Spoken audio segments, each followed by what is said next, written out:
Hey guys, welcome back to the channel, welcome to another video. Today we're going to be talking about Tottenham Hotspur, who have seemingly woken up this past week in this transfer window.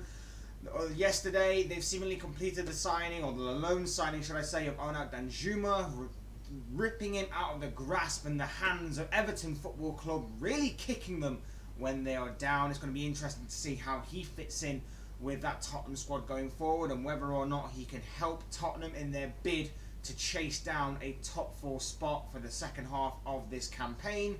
But they seemingly are closing in on yet another target in right back Pedro Porro.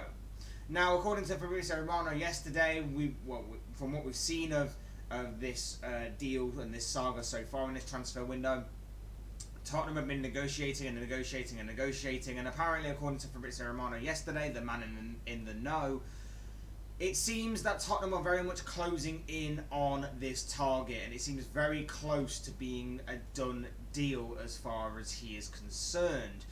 Positive talks were seemingly held yesterday. It seems that negotiations are going in the right direction, and from what he seems to be saying, it's all positive when it comes to Tottenham seemingly getting their man. Now, it's not a done deal. Nothing is ever done in football until it's done, and there is possible talk that there might be a hijacking waiting in the wings from one Chelsea Football Club, who are no strangers to the concept of a hijack. We've already seen a couple of times in this transfer window already and alone that Chelsea like a good hijack. So obviously watch this space on this one, but from what we can see and what we can say, it does seem that Tottenham are closing in on this target and should be wrapping this deal up very, very shortly, it seems. But like I say, it's not over until it's over. So it'll be interesting to see if Chelsea do try and come in with an 11th hour bid, and whether or not things change from this point forward. But like I said, we're going to be talking about this deal as if Tottenham are very much closing in on their target. So we're going to be talking about Tottenham, we're going to be talking about Pedro Porro and everything else in between. But before we get into all of that, I would like to remind you all to please like the video and also subscribe if you're new. Both things are always and forever greatly appreciated. But for now, let's talk about Pedro Porro, about Spurs. And for me, I don't know too much. I'm not an expert on this guy, but from what I've seen, the little bits I've seen, from what I've heard and from what I've read, this guy is a Spanish right back currently playing in the Portuguese league with Sporting Lisbon. He's 23 years of age, and he's a very highly offensive, high attacking fullback. You only have to look at his stats in terms of his key passes per game, as well as his dribbles per game and the fouls that he wins per game. They all range somewhere between, I think it was like 1.7 to 2.5 per game, according to Who Scored, which is pretty good for a offensive right back. And yes, I guess you could say he's playing for one of the better teams in the Portuguese league. Many fans and many supporters of leagues outside of the Portuguese league would claim, if it's not Benfica and it's not Sporting Lisbon, then who cares? Which is a little bit disrespectful, but with all due respect, it is kind of the way people outside of the Portuguese league kind of look at it. But it does seem to be a growing trend in the Premier League. You look at many signings in recent years, and they seem to be all be coming from the Portuguese league. So it does seem to be an area and a league in which top European teams are looking into more and more. You only have to look at last summer, for example. The biggest one of the biggest transfers in that summer transfer window was, of course, Darwin Núñez, who came from Benfica. You look at other players to have arrived in the Premier League from the Portuguese league in the forms of Luis Diaz, for example, and Bruno Fernandes, just to name a couple. So it does seem to be Ruben Diaz and Ederson of previous years. So there does seem to be some sort of growing trend there. Maybe it's just coincidental, maybe it's just because the talent there rises quickly, or whatever it may be. But it does seem to be a growing trend there. Now, and we do know, obviously, that Benfica in particular are very, very good with their youth development over there. So yeah, it does seem to be a growing trend, and it seems that Pedro Porro is going to be the latest name to arrive in England from the Portuguese league, whether it is to Spurs or whether there is going to be a hijacking from Chelsea. There is talk that maybe Chelsea have got someone else lined up just in case that they can't get this deal done.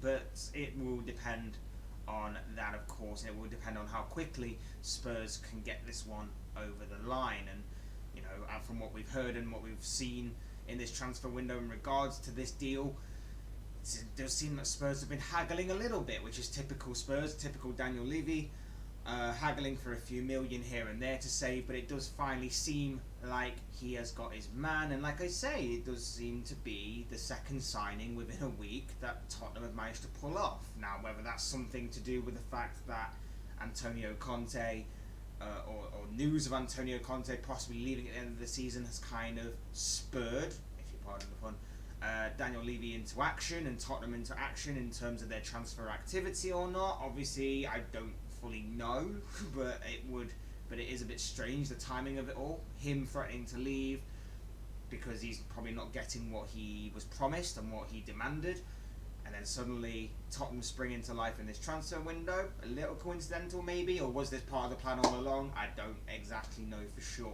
but I digress. The fact of the matter is like I say, Pedro Porro is a highly attacking right back who doesn't seem to be too bad defensively either. And again, it's going to be interesting to see if he can adapt to the Premier League. It's going to be interesting to see how he can help this Spurs side going forward. We know that right back is an area that's needed to be strengthened for Spurs, which sounds daft considering they've got two right backs already. But let's face it, Emerson Royal for me is not a good player. He's not a good right back. I don't understand why Spurs wasted 30 million on him, and the signing of Jed Spence in the summer hasn't panned out, I think, the way many people were expecting.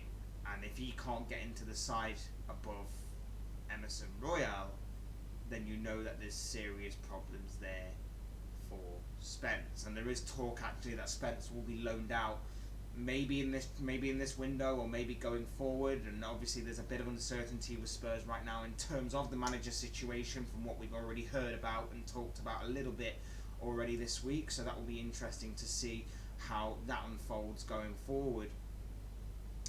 But it does seem Spurs are closing in on their target. It does seem Spurs are waking up in this transfer window, and they really needed to, because let's face it, they need to strengthen in depth. They have a few injuries, I get that, but there was a lot to be expected of this Spurs side. There was a lot of talk about Conte making average players better, and I've always backed that belief as well. I've said it numerous times, but for whatever reason, it just hasn't happened for the most part at Spurs. And if it hadn't been for Harry Kane and Kulusevski in particular, it would be interesting to see where Spurs would have lied this season so far. But of course, they're not out of the top four race. Obviously, it's only half a season, but let's face it, they are well within a top four race. Of course, they're having to do a bit of chasing and a bit of tracking down and so on and so forth of the teams that are currently occupying third and fourth in Newcastle and Manchester United. So strengthening their squad will obviously should hope would boost their chances, and they're obviously beefing up key areas that would possibly help Conte try and get his idea across, his philosophy across, and his strategy across. But we'll have to obviously wait and see if that does come to fruition. Let's say the signing of Danjuma yesterday is interesting. That's going to be interesting to see how he fits in. Is it just for competition for the remainder of the season? I know Son Heung-min hasn't exactly been at the races this season. Is that just to kind of keep him on his toes? Be interesting to see how he beds in. Be interesting to see how Porro beds in, if obviously he does come. And like I say, it's not done. It's not over till it's over. Chelsea are still allegedly waiting in the wings, possibly weighing up something. It depends. But Fabrizio Romano seems confident that this is pretty much Tottenham's deal to make, Tottenham's deal to take, and it does seem only a matter of time before it is done, dusted, and made official. Like I say, this guy looks pretty decent. I think it might be a decent signing for Tottenham. It'll be interesting to see how he beds in and whether or not he can adapt to the Premier League, the physicality of the Premier League, and obviously how we can adapt to this Spurs side. But what do you guys think? What do you guys think of Tottenham fans in particular, or rival fans?